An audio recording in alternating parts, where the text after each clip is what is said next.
Kementerian Pertahanan Rusia kembali merilis sebuah video yang memperlihatkan ketangguhan drone FPV Rusia saat menggempur pertahanan lawan. Rekamannya ramai beredar di media sosial Telegram pada Rabu 12 Juni 2024. Operator drone FPV sepanjang hari terus bekerja, menghancurkan prajurit Ukraina dan kendaraan lapis baja yang terdeteksi di wilayah Chasiv.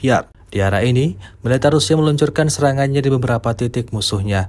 Pertama, drone FPV Rusia menabrak kru UAV musuhnya dengan tepat di jendela sebuah gedung bertingkat. Selanjutnya, serangan drone dikerahkan untuk menghantam dua tank pada malam hari saat terjadi perubahan posisi.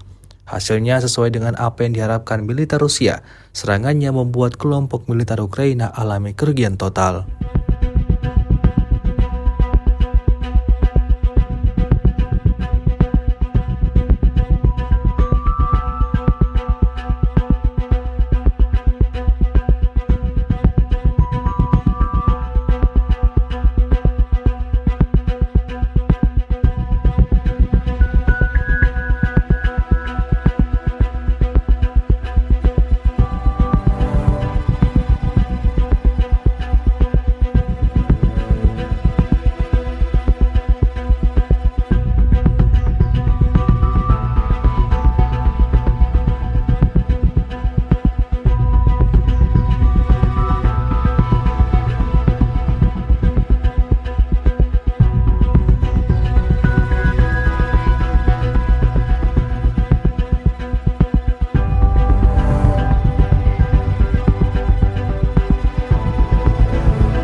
Download Tribun X sekarang, menghadirkan lokal menjadi Indonesia.